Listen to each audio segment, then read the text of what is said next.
(36년간) 교직에 있으시면서 아마 그 변화들을 직접 겪고 또 봐오셨을 텐데요. 많이 달라졌죠. 과거에는 학생들이 기존 체제에 순응하는 그런 스타일이었다면 예.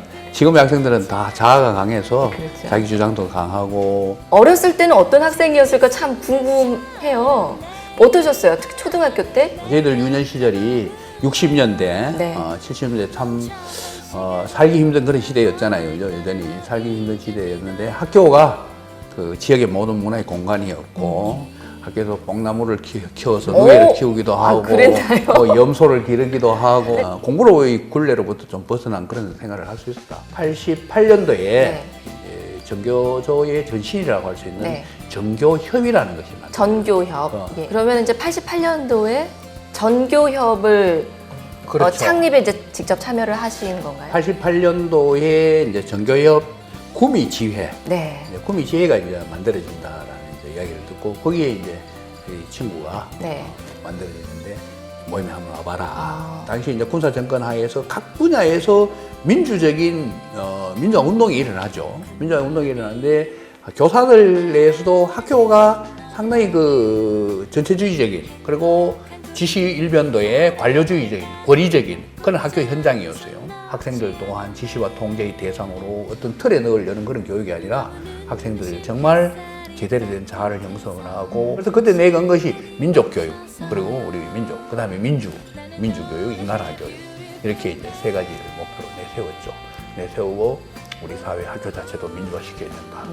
이제 그런 것이 있었고 하루 한 번씩 내게 사랑한다고 귓가에 속삭여요.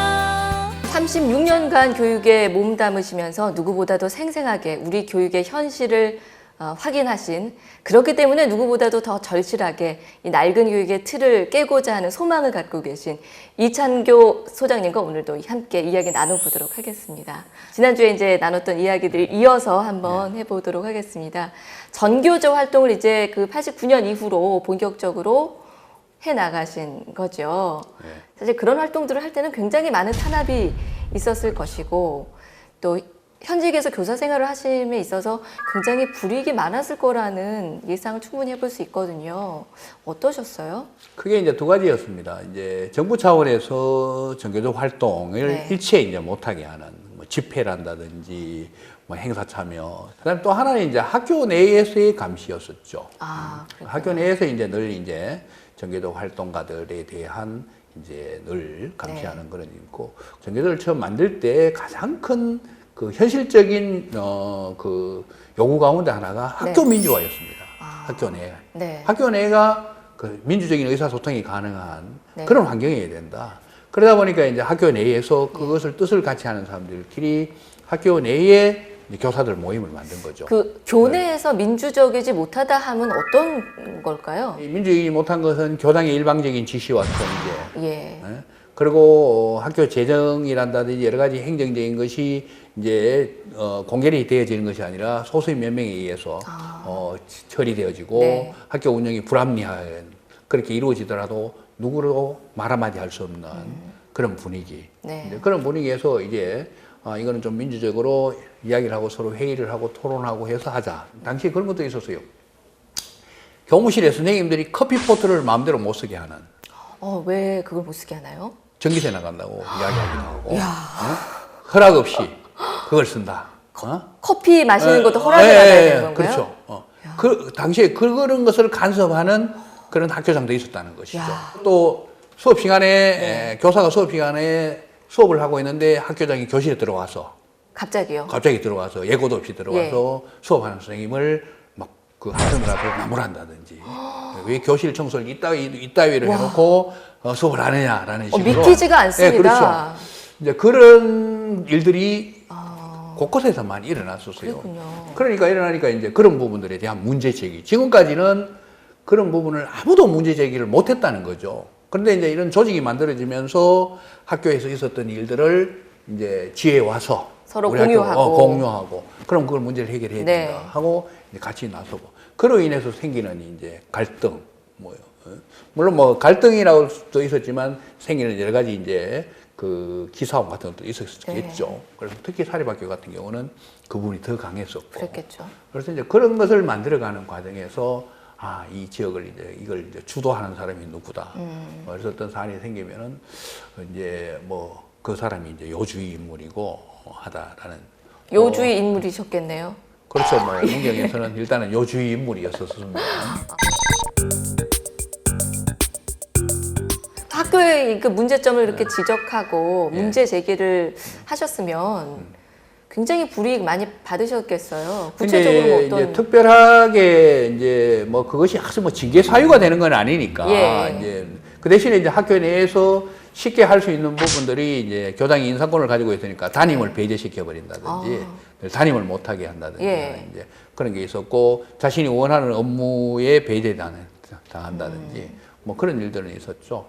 그래서 그렇게 해서 이제 사실은 문경에서 한 3년 아주 그 활동을 나름대로 열심히 하시고 지역에 이제 그리고 또 하나는 이제 학교에서 어쨌든 제도적인 틀 안에 있기 때문에 하기 어려운 부분들을 학교 밖에서 이제 열린 학교에서 지역의 청소년들을 이제 모아가지고 이제 가서 이제 자율적인 우리가 추구하는 그런 교육 프로그램을 운영하기도 하고 하는 그런 일도 했었고 그리고 제가 이제 비합 시기에는 이제 정교조 비합 시기에는 또 이제 좀 실질적으로 수업을 변화시키는 것도 중요하다.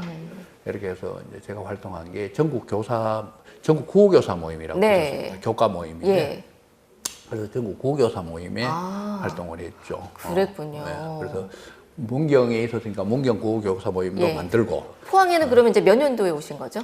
그렇게 해서 92년도에 포항을 왔는데 사실 뭐 불이익이라고 따지면은 어째 보면은 그 문경에서 포항 올 때에 당시에 이제 그 학교에서 한 3년 있으면서 다른 학교를 좀 옮기고 싶었는데 그 옮기려고 하니까 이제 내가 원하지 않으면은 이 학교에 그냥 있겠다라고 이제 그 흔히 내신서를 작성을 했어요. 그걸 작성을 했더니 교장 선생님이 이제 뭐 어떻게 해서 국어과를 한 명을 이제 TO감으로 줄인 거예요. 국어과 과목을. 그러니까 무조건 하고 이 학교를 떠날 수밖에 없도록. 처음에는 이제 내가 내신을 낼 때는 그대로 있어가지고 했는데 어쨌든 교장이 이제 나를 좀 보내고 싶은 것 같아서요. 그래서 TO감을 시켜고. 그래서 문경으로 그러면은 문경 뭐 자체에 있겠다라고 했는데 그 해에 관내의 국어교사들이 이동을 거의 안 시켰더라고요. 그러면 제가 갈 수 있는 제가 갈 수 있는 자리를 안 만들려고. 그러셨군요. 그래서 이제 그래서 이제 포항으로 이제 왔죠. 그런 또 사연이 있어서 포항으로 오게 되시고 포항에 오셔서도 전교조 활동은 계속 이어가신 거죠? 그랬죠. 이제 포항에서 와서 이제 사실은 뭐 포항이 처음이었으니까 연고가 전혀 없는 곳이었으니까 그래서 학교에 와서 제일 먼저 찾아간 곳이 포항지 사무실 찾아갔죠. 근데 포항에 연고도 없으시다고 하셨는데 이렇게 오시고 6개월 만인가요? 포항 지회장 되셨다고 들었는데 뭐 어떻게 그렇게 89년, 91년도까지는 이제 각 지역의 시군의 이제 지회장이 해직된 선생님들이 주로 이제 지회장을 하셨어요. 하시다가 그러다가 이제 92년도부터는 이제 우리가 현장 활동을 강화해야 된다. 그리고 해직된 선생님들은 학교 현장의 선생님들을 좀 더 지원하고 이렇게 해야 된다 해서 92년도부터 이제 우리가 방침을 그 현장에 있는 선생님에게 지회장을 할 수 있도록 하자. 가능한 지역은 하도록 하자라는 그런 분위기였었어요. 그래도 당시 정교조 활동은 이제 불법화되어 있는 상황이기 때문에 현장에서 지회장을 한다는 건 또 대단한 좀 용기가 필요하고 그런 상황이었어요. 그런데 이제 와 보니까 포항에서는 이제 그 현장에 지회장을 하시기로 한 분이 이제 좀 여러 가지 사정으로 인해서 하기가 힘든 그런 상황이었어요. 그래서 지회장이 공석으로 되어 있는 상황이어서 그래서 해직되신 선생님 한 분이 사무국장을 하시고 계셨는데 사무국장 대행으로 하고 계시더라고요. 그래서 이제 이래가 되겠나라고 생각을 하고 있었는데 이제 2학기가 되니까 지회장을 그냥 놔둬도 되겠나. 지회장 공석이 곤란하니까 이제 한 학기 좀 지났으니까 저보고 이제 지회장을 하라고 이제 조합원들 모임에서 이제 지회장을 하도록 하니까 이게 참 뭐 안 하겠다 하기도 그렇고 그래서 결국 뭐 짐을 맡았죠. 어쩌면 약간 떠밀리다시피 해서 온 포항인데 또 여기 와서 그런 또 중책까지 맡으시게 되고 포항에서는 어떤 활동들을 주로 하셨어요? 지회에서 이제 그 유명한 이제 우리 교육과 관련된 네. 그런 분들을 초청해서 강연을 하기도 하고 강연을 하면은 지금하고 달라가지고 강연장 빌리기도 상당히 어려웠고 당시 전교조가 주최한다고 하면 장소도 잘 안 빌려줬어요. 그래서 힘들게 장소를 빌려서 하면은 현장에 있는 선생님들이 네. 일반 선생님들이 그 장소에 못 오게 당시는 못 오게 각 학교에 있는 교감생, 학생 부장 이런 분들이 와서 체크를 다 했어요. 누가 왔나, 누가 왔나 그래요. 이름 적어가지고 자기 학교 선생님이 오는가 안 오는가 와. 그렇게 해서 체크를 다 하게 하고 그렇게 해서 자기 학교 선생님이 오면은 네. 돌려보내기도 하고 그래도 이제 우리는 어쨌든 이거는 깃발을 지켜야 된다. 그리고 또 당시에 이제 뭐냐 하면은 해직된 선생님들이 네. 어쨌든 뭐 전국에 1,500명이나 이상이나 그 생계 거리 교사로 나서 있는 그런 상황이니까 빨리 복직을 시켜야 된다. 네. 그렇게 해서 이제 전국 이제 해직교사 원상 복직 추진위원회가 이제 만들어지고 그 지회장을 마치고는 그 복직 추진위원장을 맡았어요. 제가 포항지역. 그랬군요. 네, 포항지역 추진위원장을 맡고 그러게 이제 집회도 하고 하니까 네. 이제 소문이 나죠. 예. 소문이 나니까 이제 하루는 교장 선생님이 이제 부르더니만은 네. 이제 이 선생 신분에 관해서는 내 손을 떠났다. 물론 이제 뭐 학교장이 이제 물론 중간에 자꾸 그런 거 좀 하지 마라라는 이야기는 많이 했지만은 이제 내 손을 떠났다라고 했는데 사실은 당시 정부에서도 1,500명을 해직시키고 나서 네. 다시 또 이렇게 교사들, 전교조 활동 교사들을 징계한다는 건 상당히 부담스러웠던 그렇죠, 것 같아요. 부담스럽죠. 그래서 이제 경고장을 몇 번 받았습니다. 정권이 바뀌고 네. 뭐 민정부가 들어서면서 이제 94년도에 네. 이제 그 해직된 선생님들이 다 복직을 했죠. 나는 다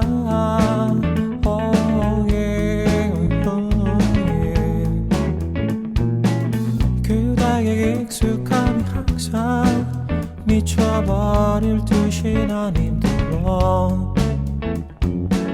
당신은 내 귓가에 속에 내게 멈추지 않지만 해직된 교사들을 위해서도 애쓰셨지만 예. 또 우리 아이들을 위한 그런 활동들도 많이 애를 쓰셨잖아요. 예. 그럼 어떤 것들이 있었죠? 아이들과 그 반단합대회 같은 거 이런 것도 네. 좀 하기도 하고 해서 즐겁게 지냈어요. 즐겁게 지내고 그다음에 이제 또 포항여중 같은 데 있을 때는 이 아이들과 뒤뜰에 네. 공터가 있어서 그 호박을 길러봤어요, 애들하고. 거기서요? 네, 한 이제 4, 5명씩 조를 나눠가지고 예. 호박 구덩이를 하나씩 이제 담당씩 이제 와. 호박을 심어서 그 학생들이 그 원래 모든 저는 뭐 사람이 일이라는 게 정성을 쏟으면은 네. 남들이 보기에 하찮은 거라도 예. 본인이 정성을 쏟으면 그게 소중한 게 되거든요. 그렇죠. 의미를 어떻게 그렇죠. 붙이냐에 따라 다르니까요. 그러니까 애들 한 3명 내지 4명이 이제 호박구덩이를 하나씩 파가지고 같이 가서 호박을 씨를 심어놓고 하니까 네. 아이들 수시로 거기에 가서 호박씨가 올라오는 걸 구경을 하기도 하고 보고 물 주고 하는 그렇게 정성을 많이 쏟더라고요. 네. 그래 이제 여름 되고 하면은 호박도 하나씩 따가가기도 하고 그렇게 해서 이제 그런 1년 동안의 과정을 예. 갖다가 이제 학급 문집을 펴내기도 하고 그래서 이제 포항에서 딱 보니까 제일 또 그 아이들이 힘드는 게 바로 뭐였느냐 하면은 네. 고등학교 입시였었습니다. 맞습니다. 예. 포항 그때 이제 예. 비평준화 그렇죠. 지역이었으니까요. 비평준화가 돼가지고 학생들이 고등학교를 어디를 가느냐 하는 이 문제. 그리고 중학교에서 고등학교 입시 때문에 맞습니다. 보충 수업을 하고 맞습니다. 자율학습을 하고 시험을 수시로 쳐야 되고. 예. 그래서 그리고 또 이제 고등학교에 들어가서도 어느 학교를 다니느냐에 따라서 맞습니다. 아주 포함은 좀 그게, 그렇죠. 예. 자존감이 낮아지게 되고. 예. 그래서 이거는 정말 시대에 맞지 않다. 이제 다른 지역은 뭐 상당 지역은 이제 고교 편중화가 돼가지고 네. 중학교에서 고등학교 입시로 이제 스트레스를 받지 않는데 이 포항은 많은 스트레스를 받고 있고 실제 또 문제점은 교직 사회 내의 문제점은 또 뭐냐 하면은 고등학교에서 네. 그 우수한 중학생을 유치하려고. 맞습니다. 그게 예. 굉장히 예. 예, 그래 뭐 우수한 많았죠. 중학생을 유치하기 위해서 고등학교 선생님들도 고액이더라고요. 이게. 맞습니다. 그리고 특히 학교에서도 그렇게 지시를 내리니까요. 학교 지시를 내리고 그래서 이게 좀 뭔가 변화가 돼야 된다. 그렇게 해서 이제 포항의 이제 시민사회 단체들과 같이 이제 힘을 합쳐서 포항 지역에 이제 고교 평준화를 좀 추진하자. 그래서 포항시 고교 평준화 추진 협의회 하는 걸 네. 만들어서 제가 이제 집행위원장을 맡았죠. 반발도 많았죠. 반발도 반대하시는 분들도 많았죠. 예. 어떤 제도의 변화에 있어서 포항은 여전히 그 지역의 명문고등학교 필요하다. 그렇죠. 뭐 이제 이런 논리로 해서 이제 반발도 좀 예. 많이 있었고. 사실 그때 뭐 거의 한 몇만 명 서명을 받기도 하고 이렇게 해서 건의했는데도 잘 안 됐습니다. 잘 안 되던 이제 그런 차에 이제 제가 이제 전교조 이제 경북 지부장을 맡게 됐어요. 네. 그래서 지부장을 맡게 돼가지고 어쨌든 실무적인 일을 제가 하기 어려운 상황이라서 한 2, 3년 소강 상태를 가지다가 그래서 이제 지부장을 하고 그 이듬해 이제 다시 이걸 좀 해야 되겠다. 그렇게 해서 이제 2002년도에 네. 이제 다시 평균화 추진위원회를 꾸려가지고 그래서 평균화 운동에 다시 들어갔죠. 그래서 원래 한 11년째 정도 네. 될 거예요. 평균화 시절 준비 기간이 한 3년 있었고 예. 그렇게 해서 평균화가 돼서 이제는 뭐 당시에 평균화 되기 전에 네. 포항 지역이 상당히 우려했던 그런 것들이 뭐 평균화 이후에 큰 문제 부작용 없이 평균화가 잘 정착되는 것 같다 그렇게 보여지고 특히 학생이나 학부모들이 이제 은하교 다니는 거 그거에 따라서 스트레스 받지 않고 네. 다닐 수 있는 그것만 해도 얼마입니까? 맞습니다. 예전에 참 그 네. 교복 입고 예, 예, 다니는 예, 거 그렇죠. 가지고도 교복 색깔에 따라서, 교복 모양에 따라서 그런 일들이 있었죠. 그렇죠. 그래서 예. 일부 학생들은 밖에만 나가면 교복 안 입고 네. 그런 정도. 참 슬픈 현실인데. 그렇죠. 지금 전국적으로 이 평균화 문제는 이제는 그 전국적인 교육 의제가 이제 아닙니다. 네. 완전히 흔히 이야기하는 그렇죠. 교육 박물관에 가 있는 거예요. 그렇죠. 예. 근데 사실 지금 네. 경주는 아직도 그렇죠. 예. 그래서 이게 비평준화잖아요. 참 안타까운 점이 네. 이제 전국적으로 이 벌써 평균화 의제는 이제 끝난 문제인데 네. 경북은 여전히 아직도 평균화가 쟁점이 될 수 있는 경주 같은 경우에도 학부모들 이야기를 들어보면 경주시에서도 고민을 하고 있다고 그래요. 저는 들은 이야기인데 왜냐하면은 그 경주에서 이제 학부모들이 네. 흔히 이야기하는 이제 자기 아이를 경주 지역에 흔히 소위 말하는 명문고등학교 보낼 형편이 안 되니까 네. 다른 데 이사를 가버린다는 거예요. 그러니까 인구 유출의 하나의 요소가 되고 있다.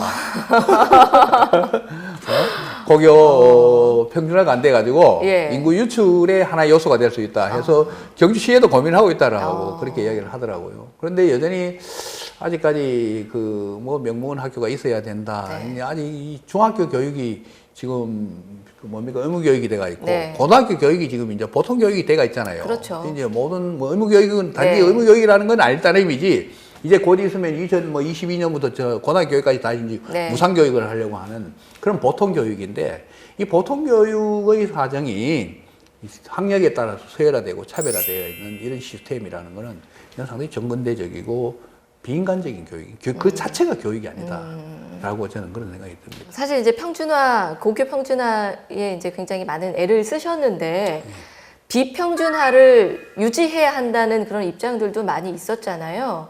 우리가 고교 평준화를 꼭 해야 한다라고 생각하시는 부분은 어떤 것이 있을까요? 청소년 그 시기에 네. 학력으로 인한 스트레스 네. 그리고 어느 학교를 다니느냐에 따라서 바로 뭐냐면 자존감이 낮아지고 네. 또는 그 또 좋은 학교 다닌다고 해서 또 우월감을 느끼는 네. 이런 것은 바람직하지 않다는 거죠. 특히 청소년 시기.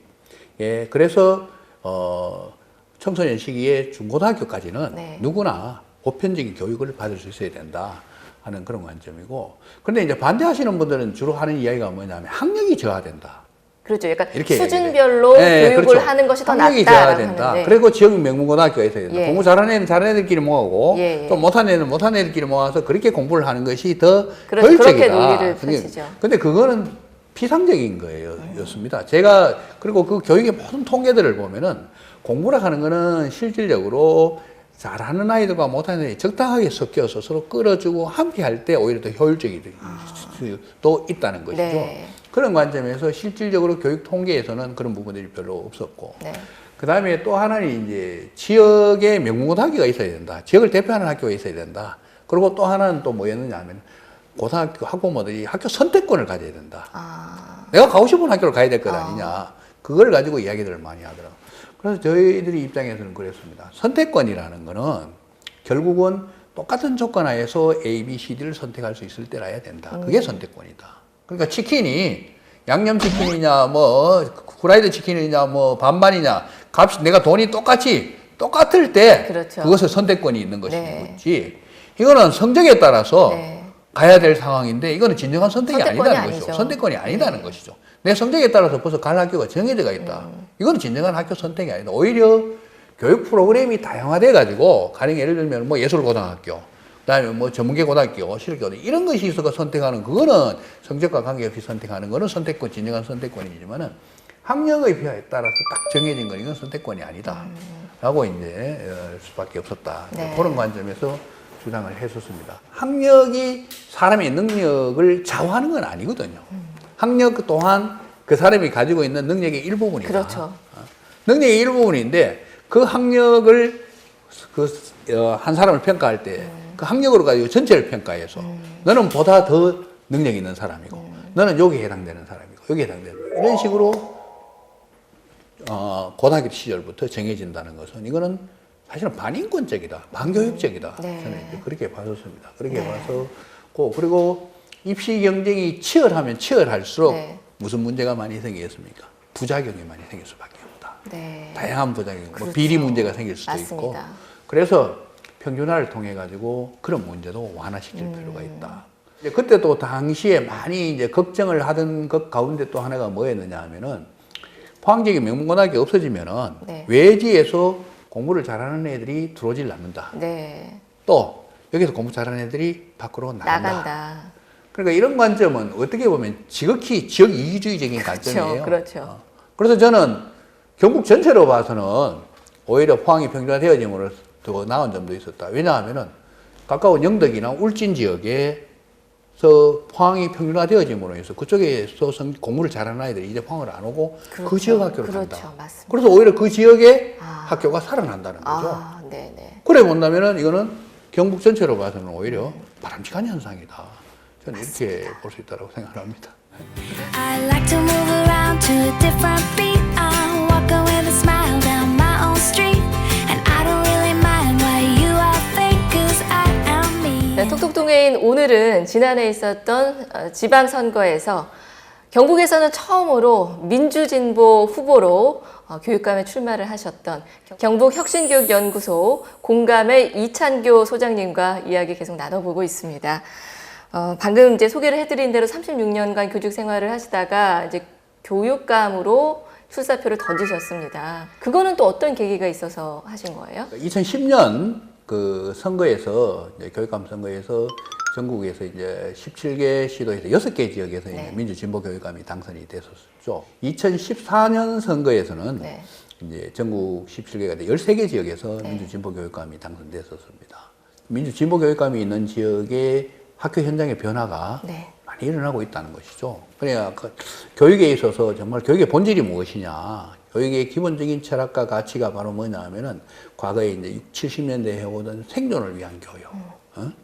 오직 정말 공부 잘해가지고 열심히 해서 좋은 대학 가서 네. 잘 먹고 잘 사는 이런 것이 학교 교육이 아니라 네. 이제는 아이들의 삶 자체가 행복해져야 되고 아이들의 삶에 다양한 역량을 기르고 하는 그런 것으로 학교 교육이 가야 된다라는 그런 분위기가 진보 교육감 지역을 중심으로 해서 많이 변화되어져 가고 네. 있는데 경북도 다음 선거에서는 어쨌든 간에 한번 민주 진보 교육감을 한번 후보를 한번 내보자 하는 이제 그런 열망들이 있었는데 그리고 나서 이제 2018년 선거에서 네. 경북도 진보 교육감 후보를 한번 내자라는 열망이 있었는데 사실은 그 여전히 나오시려는 분이 별로 없어요. 네. 특히 이제 이 교육감 후보로 나오는 분들이 크게 이제 두 부류입니다. 네. 두 부류는 하나는 이제 우리 민주 진보 교육감은 하나는 대학 교수. 네. 대학 교수로서의 나름대로 교육적 철학과 같이 진보적 관점을 가진 이제 그런 부분이 이제 나오는 경우가 있고 또 하나는 이제 현직 교사 출신, 네. 전교조 활동가 네. 출신인데 경북 지역은 이제 그런 교수분들이 잘 안 나서더라고요. 네. 안 나서고 그런 과정에서 이제 어쨌든 그래도 이제 한번 해보자. 그래서 경북에 이제 민주진보 교육감 후보 선정 추진위원회를 만들었죠. 네네. 만들어서 후보 등록을 받고 과정에서 이제 제가 이제 뭐 그 또 교육 활동을 정규 활동도 오래 하고 또 교육 활동을 나름대로 또 지역 사회 활동도 하고 했으니까 뭐 정 없으면은 당신이라도 나가라. 그랬죠. 뭐 그러니까 이게 참 이 선거라는 게 쉽지 않잖아요. 쉽지 않죠. 그렇죠. 이게 또 처음 나오신 거잖아요. 그리고 이 경북 예, 전체고 예. 이게 뭐 조직 인적인 물적인 여러 가지가 맞습니다. 쉽지 않은 그런 네. 조직에 나가라 이제 나가야 된다라는 이제 얘기를 했을 때 그렇다고 해서 이제 안 나가고는 또 우리가 이 경북의 변화를 소명 의식이 또 있으시니까. 경북의 변화를 네. 열망하는 많은 분들이 또 이제 의지가 있고 해서 네. 그러면 한번 네. 나가보자. 선거 어렵잖아요. 누가 제일 많이 도와줬나요? 제가 만나는 사람의 폭이라는 거는 그럼요. 대부분 학교 제한돼 선생님들이잖아요. 있고, 예. 학교 선생님들이고 뭐 교육에 관련되는 분들인데 어딜 가도 아는 분들이 일반 예. 선거를 하는 거는 뭐 우리 선생님들만 투표하는 게 아니고 그렇죠. 모든 국민들이 다 투표를 예, 하는 거니까 어디 가도 내가 아는 사람이 별로 없는 거예요. 네. 그렇게 해서 이제 결국 우리 이제 민주 진보를 열망하는 세상의 변화를 꿈꾸는 네. 그런 분들이 이제 함께 이제 힘을 힘을 합쳤죠. 실어주시고. 옛날 이제 제자들도 좀 도와주시고요. 그렇죠. 뭐 예. 제자들 같은 경우도 구미여고, 있을 때 네. 구미여고에 제가 있었던 그 학생들이 연예인 시절. 어, 예. 근데 지금 나이가 다 이제 50대가 됐어요. 그렇죠. 다들 이제 자녀를 다 키우는 그런 입장이 텐데. 50대가 돼가지고 이제 그 지역 사회에 나름대로 이제 입지들이 있고. 역할들도 예. 있고 하는 그런 상황이었는데 그래서 그 친구들이 많이 도와주셨어요. 아, 그랬군요. 많이 예. 도와줬는데 뭐 이런 이야기는 해도 될는지 모르겠는데 하셔도 됩니다. 지역의 분위기가 워낙 보수적이잖아요. 아직까지는 좀 그런 데는 많이 지역의 있죠. 분위기가 보수적이니까 이제 그 내가 민주 진보 교육감 후보로 나오니까 예, 좀 짐작이 갑니다. 예. 민주 진보 후보로 나오니까 네. 드러내놔 놓고 선생님을 도와주고 예. 싶은데 네, 그렇죠. 지역에서 참 민주 진보 교육감 예, 후보 예. 선생님을 막 앞장서서 막 그렇죠. 하기는 참 어려운 면이 있습니다 하고 이제 그런 제자들도 들어 있었고 그래도 하여튼 열심히 예. 정말 참 전 즐거웠어요. 그렇군요. 사실 선거운동하는 과정에서 그런 친구들 만나서 정말 도와주고 맞습니다. 선거운동이 그 저희들 선거운동에 참여했던 많은 분들이 경북에서는 이런 선거 처음 해봤잖아요. 그렇죠. 민주진보교육과 네. 처음 해보니까 선거운동에 참여하셨던 분들도 상당히 감동을 많이 받았어요. 근데 뭐 떨어졌어요. 네. 아니, 떨어진 건 좀 아쉽기는 하지만 예. 스스로 어떻게 평가하세요? 그 예, 나의 첫 그래서 번째 선거. 이제 뭐 나름대로 뭐 후보로서야 뭐 힘들고 어려운 점들도 많이 있었겠지만 또 보람도 있었고 네. 그리고 많은 사람들이 경북도 좀 바꿔보자, 네. 변화시키자 하는 그런 열망을 확인을 했었고 우리 경북 교육의 희망도 네. 이제 이런 많은 사람들이 없는 것 같지만 네. 많은 사람이 꿈꾸고 함께 하고자 노력하면은 분명히 희망이 생긴다 그런 생각을 할 수 있었습니다.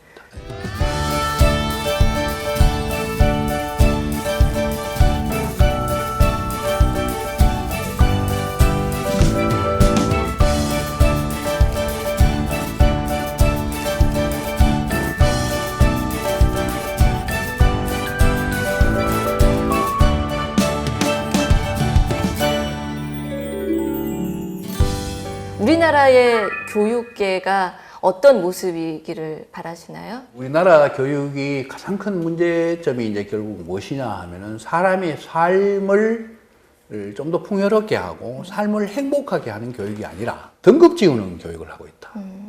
학교에 들어가자마자 조금 있으면은 중학교 들어가면 시험을 쳐서 네. 등급을 등급을 매긴다. 그죠? 그럼 고등학교 네. 들어가면은 3월달 들어가자마자 모의고사 시험을 쳐서 1등급부터 9등급까지 맞습니다. 만들어 놓는다. 그래서 어느 여고생이 그런 이야기를 했다 그러죠. 우리가 점심시간에 먹는 급식의 고기는, 소고기는 늘 1등급인데 우리는 왜 모두 3등급 이야기일까? 참 슬픈 이야기 아닙니까? 참 슬프네요. 그렇죠. 그 1등급, 2등급 이런 식으로 등급을 매겨가지고 결국 바로 뭐냐 하면은 자기 자신의 그 삶에 대한 자신감을 얻게 만든다는 것이죠. 그러니까 이런 교육에 문제가 있고 그리고 이제 그거에 따라서 또 뭐냐 하면은 현재 우리 사회가 가지고 있는 그 경제적, 물질적 재화를 독점한다는 거죠. 그렇잖아요. 네. 그거에 따라서 그걸 너무 그런 크죠. 분배 정의를 네. 분배를 합리화시킨다는 네, 거예요. 맞습니다. 분배를 합리화시켜서 쟤는 공부를 잘해서 어느 자리에 갔겠어 돈을 많이 버는 것이 당연한 거거든요. 나는 공부를 못했기 때문에 힘들고 어렵고 돈을 뭐 적게 버는 것을 어쩔 수 없는 기다. 이 분배 정의를 합리화시켜 놓는다는 거예요. 그래 단순히 학교의 교육이라는 것이 결국 뭐냐 하면은 그런 식으로 차별화된 분배를 만드는 그 교육을 하고 있다. 저는 그것이 상당히 문제이다. 그래서 저는 이것이 바뀌지 않으면은 네. 우리 사회가 건강한 사회가 될 수가 없다.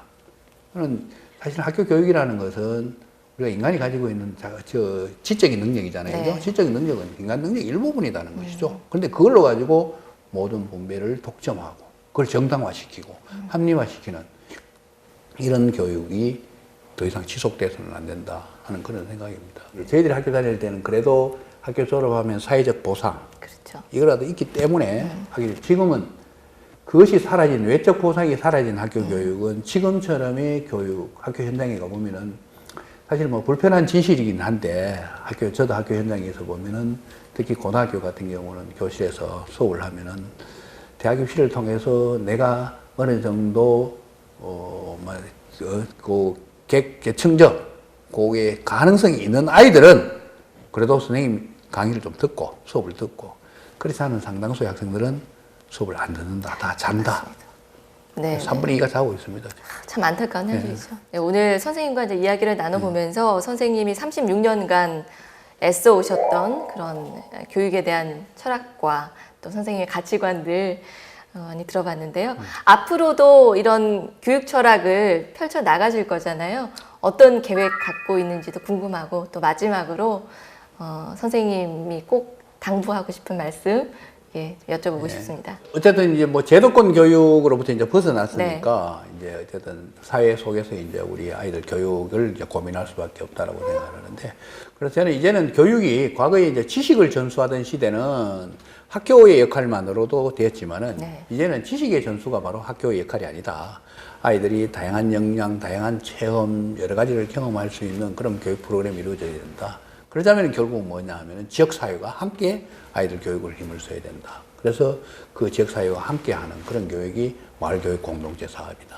그래서 마을교육, 아이들이 마을이 아이를 키운다라는 그런 식으로 아이들 교육을 할 수 있도록 지역사회에 관심을 가져야 된다. 그런 쪽으로 관심을 좀 해서 프로그램을 하고 싶습니다. 그래서 지금 현재 흥해 은민학교라 하는 걸 해서 흥해 지역에 마을교육 공동체 사업을 하고 있어요. 그래서 우리 성과를 가져서 좀 더 이걸 확장했으면 확대할 수 있도록 마을교육 공동체 사업을 좀 해야 되겠다 싶기도 하고 우리가 좀 보다 더 인간적으로 우리가 사람과 만남의 관계 속에서 서로 행복한 그런 관계를 이루는 그런 사회로 변해야 되지 않겠습니까? 여전히 우리 사회는 공유 속 3만 볼 시대에도 여전히 물적인 재화를 서로 가지려고 치열한 경쟁 속에서 죽기 아니면 살기식으로 사는 이런 사회가 아니라 서로 좀 공감하고 평화로운 관계 속에서 양보하는 그런 교육을 했으면 좋겠다 하는 생각이 듭니다. 그래서 제가 뭐 힘이 된다면은 뭐 어쨌든 우리 사회가 좀 그런 쪽으로 바뀔 수 있는데 좀 도움이 되도록 노력을 할 겁니다. 오늘 선생님과 이야기를 나누면서 선생님께서 그려 나가시는 그런 행복한 학교 또 행복한 사회를 상상하는 것만으로도 정말 설레고 기분이 좋아졌습니다. 앞으로도 말씀하신 것처럼 우리 지역에서 또 행복한 학생들, 행복한 선생님들, 또 행복한 학교를 만들 수 있도록 애써주시고 저희도 응원하도록 하겠습니다. 오늘 나와주셔서 고맙습니다. 네, 감사합니다. 그대 생각하면 잠이 오질 않아 불을 끄고 가만히 창가에 앉아 마음을 접어